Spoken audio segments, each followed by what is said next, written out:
Well, look at that. I actually just ate this Prince Street pizza, home of the spicy pepperoni. Yeah, like no kidding. I rested the box here on the table so that I can put my gloves on and turn the camera on at the same time. But yep, I did try their New York style pizza, and it's located in the Well, which is in downtown Toronto, just north of the GO train and Via train corridor, which is also where the Blvd Mill building used to be. And to show off my identity, so you got Nikki here in the Well in Toronto, Ontario, and as you can see, my identity is different. I'm not wearing my GO train toque. I am wearing a Santa hat, as you can see. Yep, because you know Christmas is coming. So anyhow, I thought I did plan to make a walking video today, but I thought I might as well just start off here because, you know, this place is like brand new, and look at that, they're like well prepared for Christmas because they got a lot of decorations set up, kind of like what you'd see at Yorkdale Shopping Center, those snowflakes decoration. Oh, that's kind of neat. So, but anyways, you see how it's all designed. Also, this is kind of it's like a shopping center, but it's outdoors. And I wouldn't even say this is like Stockyards Village. This actually has a Brickell City Center vibe, which is in Miami, Florida.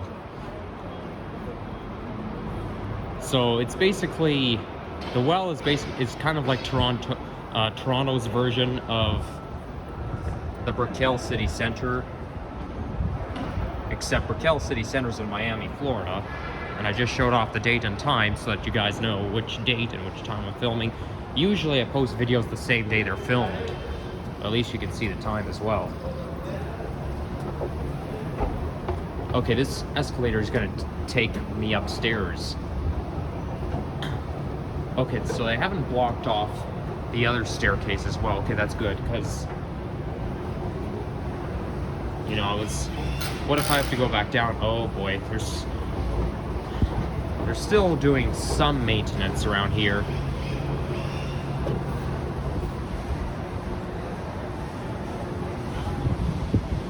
So let's go around here. I can still feel a bit of the wind. Oh, security's here. Okay, I'm gonna go around.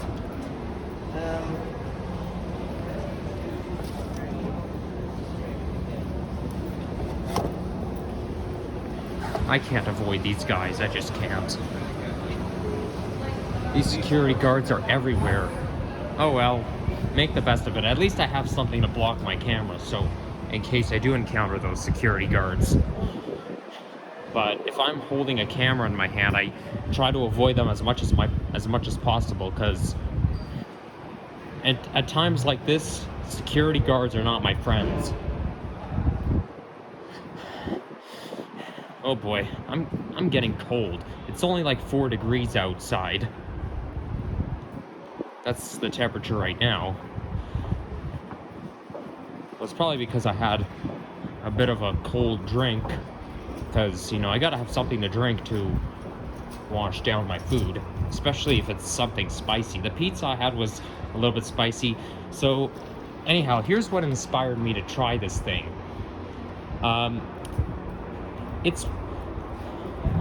This is basically founded in New York City, but they moved it. It took over a neighborhood in New York City, but then they opened its first location here in Toronto, or the first location north of the border. And they talk about it on Blvd as well, but also there's a viewer who also tried the Prince Street pizza and says, oh yeah, it's great, whatever. I mean, I don't remember word for word, but Yeah, I agree with that. And everybody on the internet, well, like not exactly on the internet, but it says somewhere on the website that it's, the pizzas here are great. And then the other day at college, one of my peers told me, well, basically announced New York style pizza here in Toronto around Front Street, around Spadina and Front. And then I intervened and said, okay, so, there's a small skating rink here. I intervened and said, I've heard about it before. And so then I pulled out my phone and then I looked up the Prince Street Pizza and I showed her it. I showed her the restaurant and then she said, yeah, that's the one. The pizzas there are great.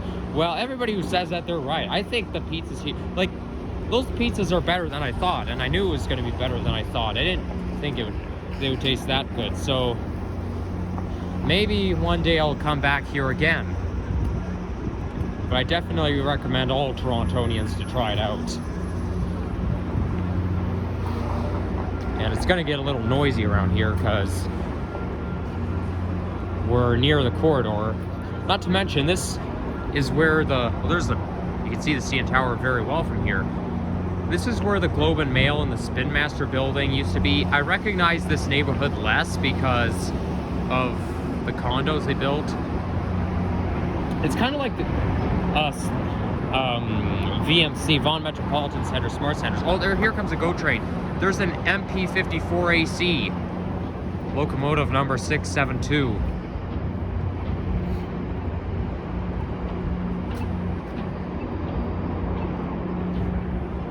But yeah, there was the Globe and Mail building and the Spin Master building. So I come here now and I recognize it less. Now, last time I was here was back in April, but I feel like this neighborhood, somehow I feel like this neighborhood looked different now compared to back then.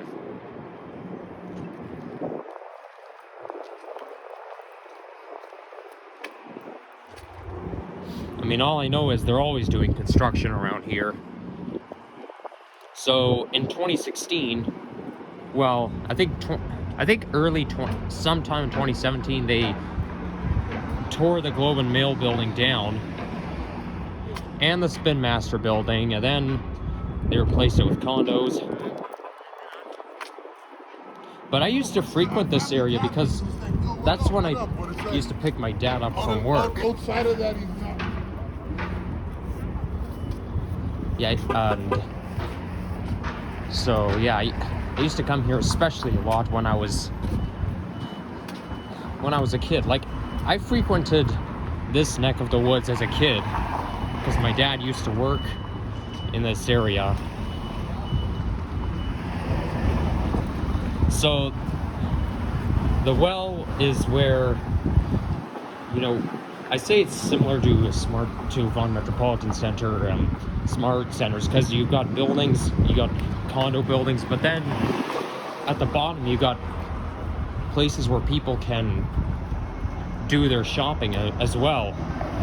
Because it's the well is a lively place to shop and live. And also they have entertainments, they host live music. I mean, they're not doing it right now, but especially around this time of year. Is the button even pushed? Oh yeah, the button is pushed. I could find somewhere to throw this out.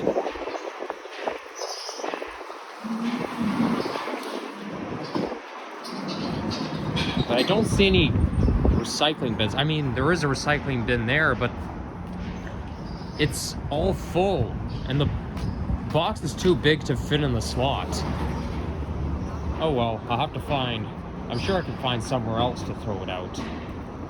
But I'm not gonna litter, so if it means walking around looking for a garbage can till the cows come home, I'll do that. Because littering is not eco-friendly.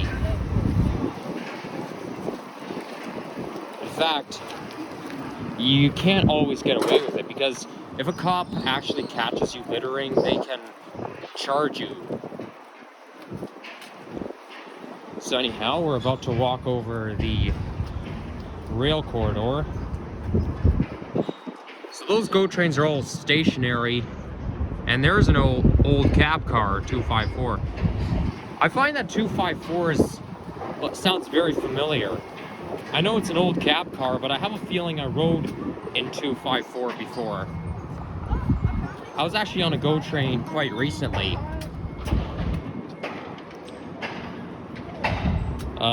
4 days ago I was on a GO train. But I only filmed like during portions of my bus ride and GO train ride. So I wasn't really full blown.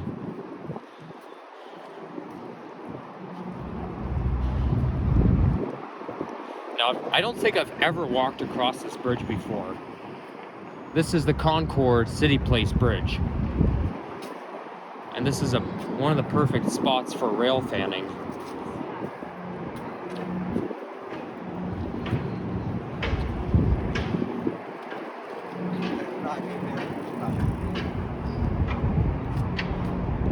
They treat the corridor like yards, because they're just stationary. And same with east of Union Station.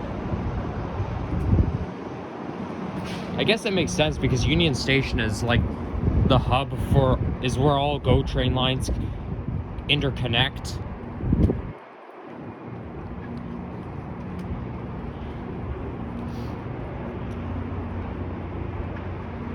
Now these tracks just down there, below ground level, I believe that's where the Kitchener GO train line runs, and it goes inside a tunnel around here too.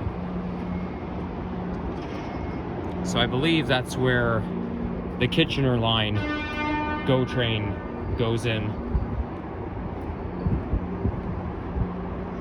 Or maybe the Lakeshore West line, who knows? Could be either one, but I do remember riding the Up Express train, which traces the GO train Kitchener line, and it came out of that tunnel right there. It's very hard to tell.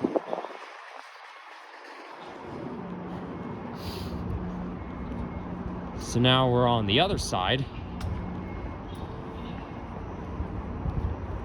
And I don't know where I'm gonna end the video off.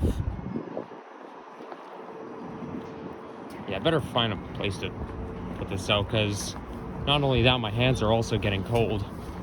I mean, it's not even that cold, okay? It's above zero, and I'm wearing like really warm gloves, but I feel like keeping my hands warm can be impossible, because cold air always finds a way to penetrate through the gloves.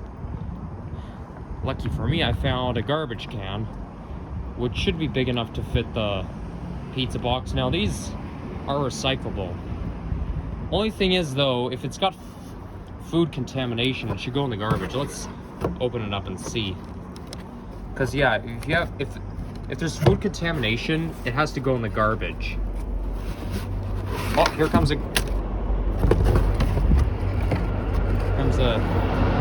via train. So the via train could have either came from the GO train Kitchener line or the Lakeshore West line, which goes towards Windsor, and I can see an Up Express train coming. Actually, the box doesn't look food contaminated, but the paper is, so the paper should go in the garbage, and the pizza box goes in the recycling. Come on, fit in. There we go. Okay, let's watch this Up Express train heading back to Union Station. This thing only runs back and forth, you know? Because it goes from, oh, and here comes the GO train. It's probably on the Kitchener line right now.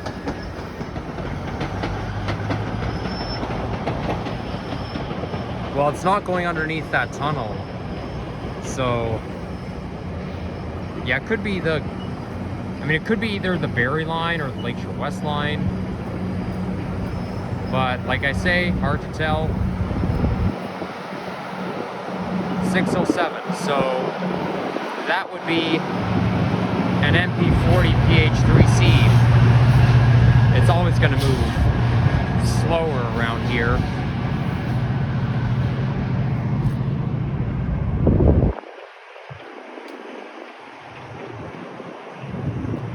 Okay, so now we're part of a building complex, so we just gotta get out of here.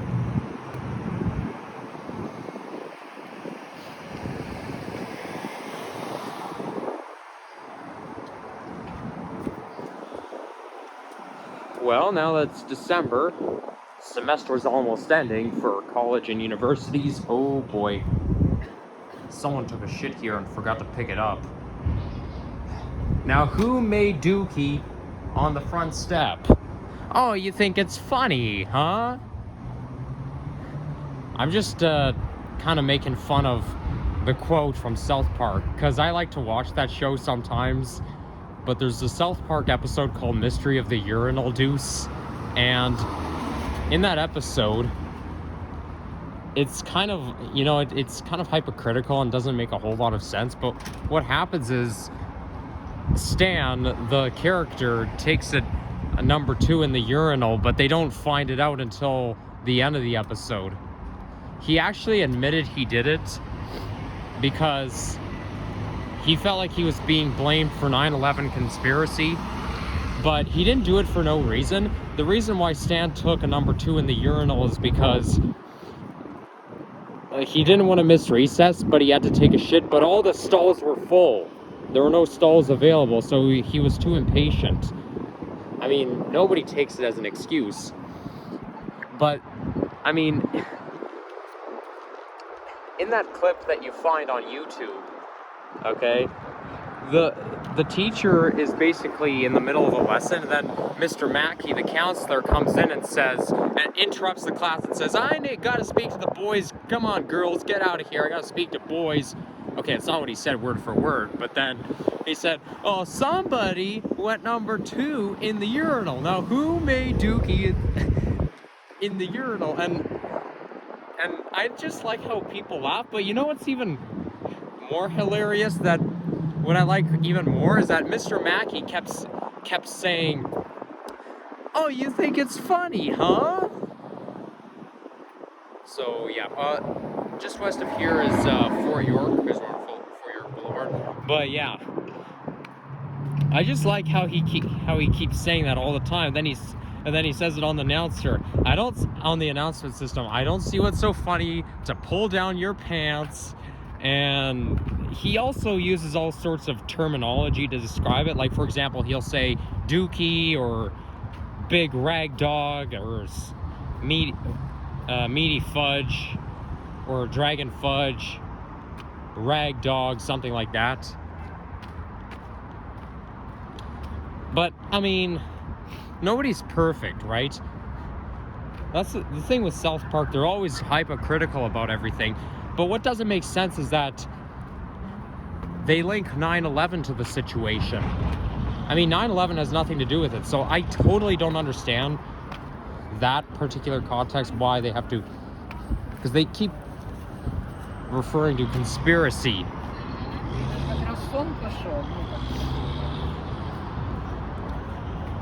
But, you know, when Clyde gets confronted, he says, I don't know, why, Clyde? Why'd you do it? I don't know. It always reminds me of me, because anytime I do something and I get confronted, somebody says, why did you do this, Nikki? I always say, I don't know. Well, usually. But he had a colostomy, something like that, at age 5, so he couldn't be the one who did it. I don't know what a colostomy really is. I guess it's some sort of a syndrome where you can't take a number 2. Because, you know, in grade 12, I took a tech course, and then the teacher said, oh, one of my friends cracked his intervertebral discs, and he can't even take a number 2 anymore. I don't know too much about that stuff. I'm not a doctor, but I'm assuming that's what they're referring to. Now, that episode came out on October 11th, 2006.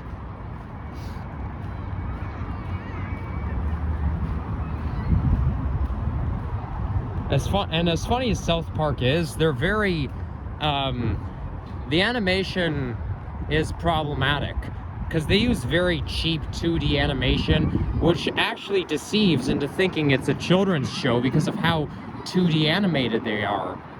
But they actually take like real life and they like implement it in the show. So I feel like South Park copyrights with other shows, because I even saw that SpongeBob narrator title card saying "Meanwhile" in the show, and I think to myself, what on earth? That's copyright, dude. You can't do that.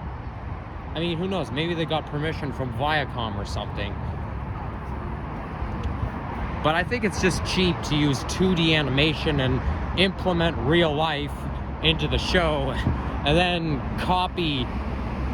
use influences from other shows as well, like the SpongeBob title card.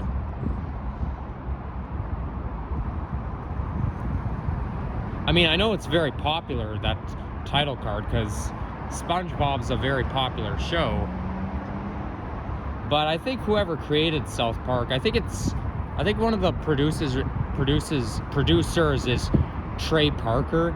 I mean, the illustrators could have been more creative, but I mean, that's kind of how I do it, because I'm not very creative myself. I mean, the animation and illustration doesn't have to be that good, but I think they want to make it as funny as possible. Like, what goes on in that show is like very funny, and a lot of people my age like that show. And I wanted to watch it since 2016, but my mom disapproved it. She said, "Oh, South Park isn't for children." But I was in grade 6 back then, and one of my classmates or schoolmates in grade 6 said South Park is the best. I actually agree with that. But then I told my mom, one of my classmates watches it, and then she said, "Oh, I don't know how their parents let them." I mean, I understand different parents have different rules, but I don't think it's a good idea to let young children watch a show like that, especially if they use all kinds of strong language and they're very cruel and whatnot. And I find that Eric Cartman is a toxic person towards Kyle, because there's one episode where Kyle goes to Casa Bonita for his birthday party, and then Eric says, "Oh, I want to go too," but then Kyle reminds Eric about all the bad things he did. Like, he said, "You always been a dick to me." "Oh, I've never been a dick to you." But like, Eric keeps calling Kyle a Jew and makes fun of his religion. But that's an example of a toxic relationship. So there you have it. But yeah, if I had kids, I would not let them watch South Park until they're old enough to watch it. I think you have to be like 14 or 16 to watch that show. But even then, your parents can still have a say in what you can or cannot watch. So anyhow, we're now on Dan Leckie Way, and there's Lakeshore Boulevard West. Oh, there! Look at that! Look at the poster. There's Six the Musical. I feel like Six the Musical is going like very popular nowadays, because I see ad wraps of it on TTC buses. Now, I actually saw Six the Musical a month ago.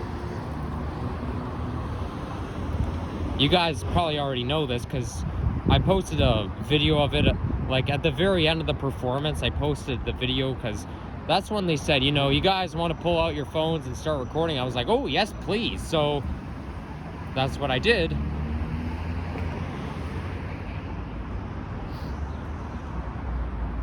Okay, I think I'm gonna walk towards Bathurst Street and take the streetcar from there. But Six the Musical is great.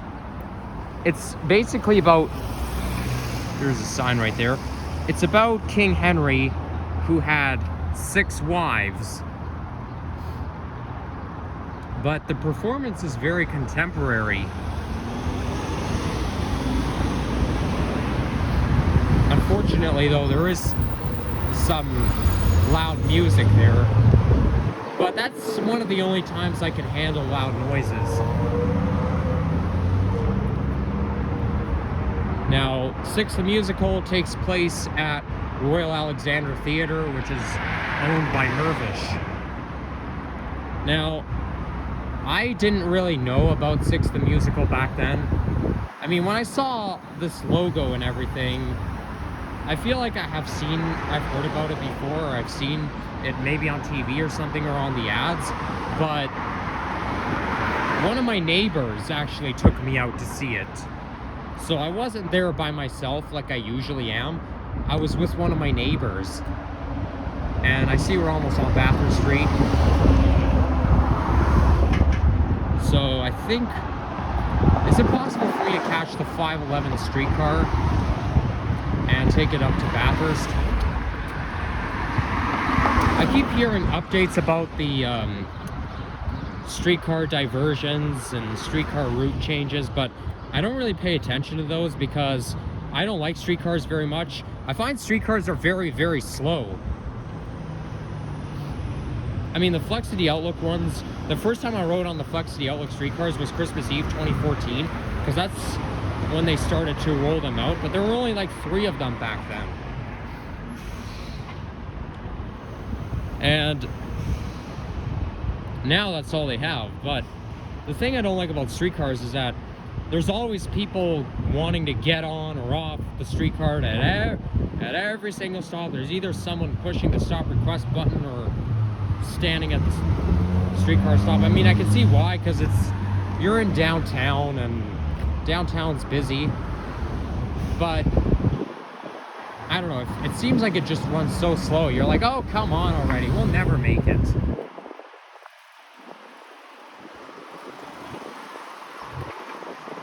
Actually, you know what? I wonder if there's a Starbucks around here, because I'm going for this bonus stars challenge, and if I order a certain number of days in a row, I can collect extra bonus stars. I see a Tim Hortons over there in the distance. I've been to that Tim Hortons before on July 5th, 2016. Actually, there's a streetcar coming my own way, so yeah, we'll see what happens later on.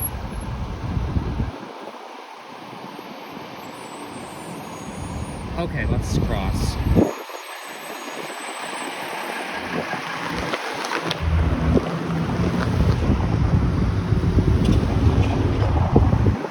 Oh wait, that's the 509. It goes to Union Station. I don't want to go to Union Station. Which reminds me, I think there was one time in March 2015 where we waited for the streetcar. We wanted to take the 511, but then the 509 came and it said Union Station on it, and then my dad said, no, I don't want to go to Union Station. Well, I can see why. I don't like Union Station that much anyways. I mean, I know it's the hub for transit, via, and whatnot, but it's just too lively and it's kind of out of my way.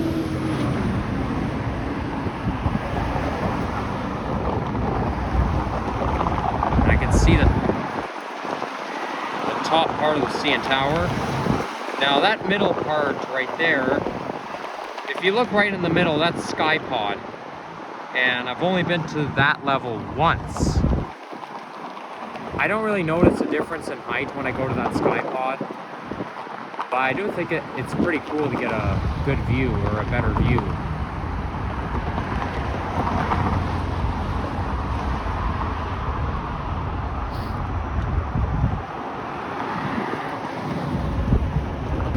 Okay, I think we should be able to cross now. I know this is a busy intersection, so the light may not turn exactly when I want it to. There's another 509. All right. Well, I'm still not going to go to Union Station, so I'll just wait around for a 511.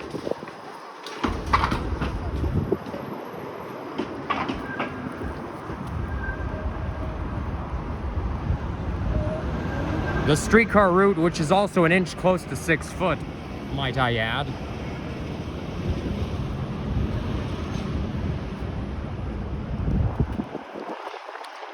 But I know I may not be making any sense, but I do have a good sense of humor.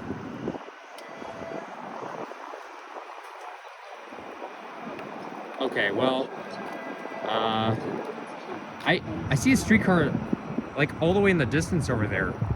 Is that a 50? Maybe that's a 511. Well, you see those streetcars, they just come and come and come very frequently. I do think there's pretty good streetcar service.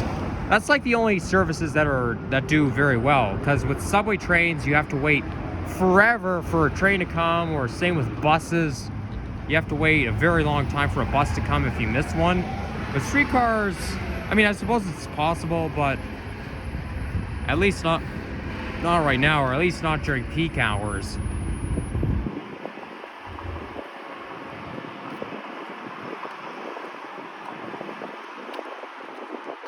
But anyhow, I'm not going to waste any more time.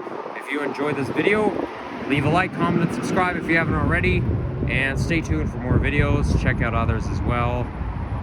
And have a good day, my wonderful friends. That's what Henry would say. Actually, he says it at the very beginning. There's the Bathurst streetcar, but it's heading towards the exhibition. So yeah, take care. Bye-bye.